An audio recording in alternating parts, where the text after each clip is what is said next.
Thank you, Ambassador.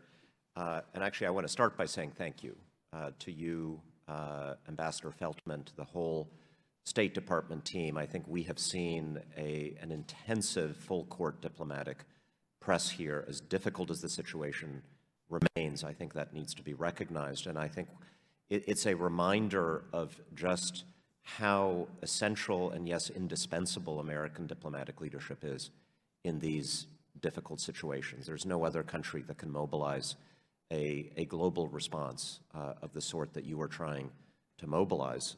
And by the way, I think it's also a reminder of the importance of some institutions that are often disparaged in this body, including those UN institutions like the World Food Program and UNICEF.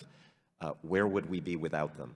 We're pressing for humanitarian access. Everyone on both sides is pressing for access. That's what we mean. We have these agencies that are willing and able to do incredibly difficult work in dangerous situations where we would not want the United States government or military operating.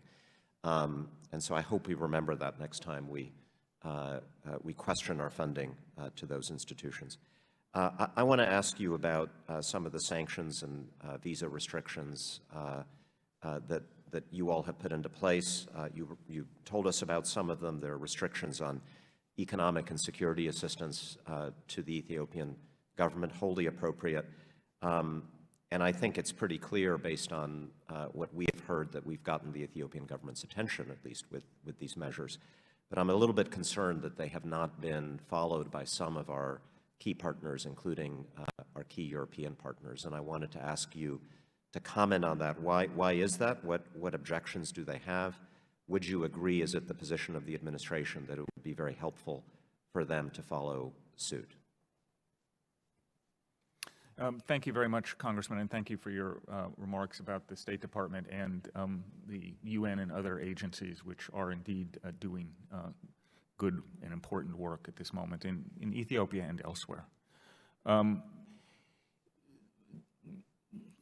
We have been very closely engaged with our like-minded partners, the European partners, on the situation in Tigray. And I think it's safe to say that they share our assessment of the risks of what's unfolding in Ethiopia, the threat that the Tigray conflict poses to the region, the reality that the other conflicts across Ethiopia pose a danger to the country's stability and national unity.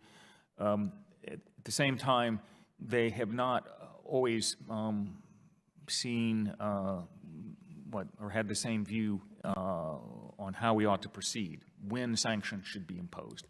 We've regularly discussed this question with them. I think many of them were looking to wait until after the June 21st elections to take stronger action. We will obviously see now in the first instance what happens as a result of this interim ceasefire and whether there's actual progress out of that. But if there's not, I would hope and I would certainly urge and encourage them to, as we have, take additional steps to put increased pressure on the government of Ethiopia. Thank you.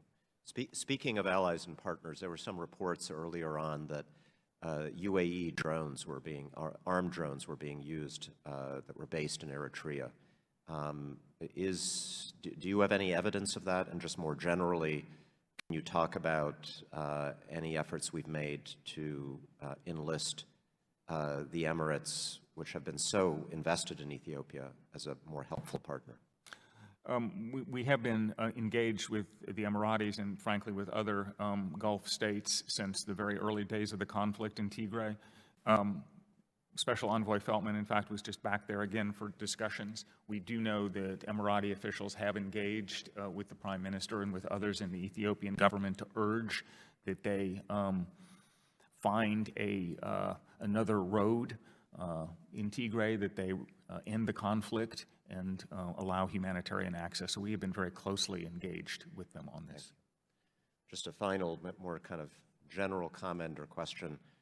When I used to go and engage with the former TPLF-dominated government, their argument was you need a strong authoritarian hand to keep a multi-ethnic country like this from falling apart, and they're probably saying now we were right.